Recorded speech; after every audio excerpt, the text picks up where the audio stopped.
If you're in your 40s or 50s and you've been noticing your energy dropping, your waistline creeping up, or your body just not responding the way it used to, unfortunately, you're probably not imagining it. The reality is that there's usually a reason for it, and more importantly, there's something you can do about it. One of the biggest drivers, insulin resistance. So what is insulin resistance? Let's break this down really simply. Every time you eat, especially carbohydrates, your body releases insulin. Now, insulin's job is to move sugar out of your bloodstream and into your cells where it's used for energy. When things are working well, this system is smooth and efficient, no problems. But over time, with constant exposure to food, stress, and modern lifestyle habits, your cells become less responsive. That, in a nutshell, is insulin resistance. Your body has to work harder and produce more insulin just to get the same result. And that's where things start to shift. Now, here's why this matters. Insulin resistance isn't just about blood sugar. It's a major factor behind that stubborn belly fat, lower inconsistent energy, brain fog, difficulty losing weight, and increased long-term health risks that you really want to avoid. If you've been feeling off, this could be one of the reasons why.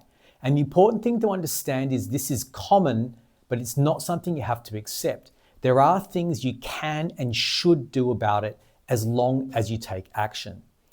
What makes insulin resistance tricky is that it develops quietly in the background. You might still be told your blood tests are normal, and over time, that becomes your new normal. But this isn't about accepting just what is going on. It's about recognizing what's happening and making those small adjustments that shift things back in your favor. So what actually drives insulin resistance?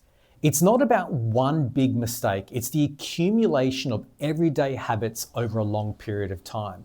Things like eating too frequently, consuming processed high sugar foods, a lack of strength training, poor sleep, chronic stress, sitting more and moving less, in a nutshell. In your younger years, your body absorbs this. After 40, it needs a smarter approach.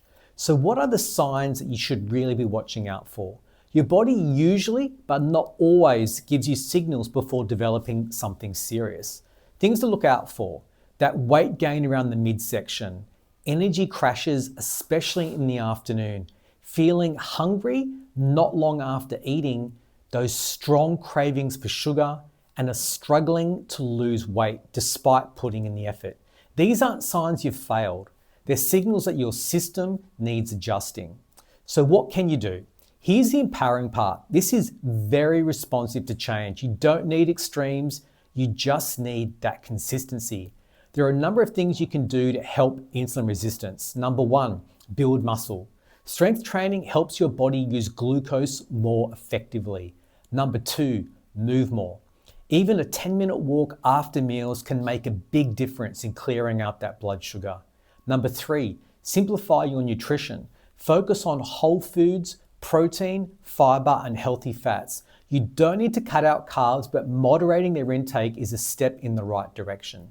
Number four, space out your meals. Give your body time to metabolize the previous meal. Avoid that constant grazing. Now, in a previous video, I spoke about incorporating intermittent fasting. This can be something that really helps in insulin resistance. 5, prioritize your sleep. Better sleep improves insulin resistance almost immediately. And 6, manage stress. Lowering stress helps to regulate your entire system. You don't need to do everything at once. Pick one or two and slowly build from there. Now remember, before making any changes to your diet, exercise, or lifestyle, especially if you have a pre-existing health condition, please speak with your doctor first. Getting the right guidance is always the smartest move. Now, insulin resistance is one of those hidden factors that can quietly hold you back. But once you understand it, you can start turning things around surprisingly quickly. This is about working with your body, not against it.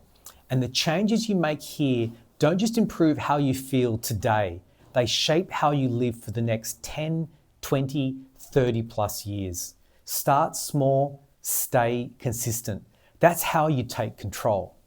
If you notice a few of the symptoms I covered in the video, see your doctor and get a simple blood test. They'll likely check your fasting blood sugar level and something called HbA1c, which looks at your average blood sugar levels over the last few months. If this video helped, subscribe for simple science-based strategies designed especially for men over 40, just like us. This is where we learn to age powerfully and live intentionally.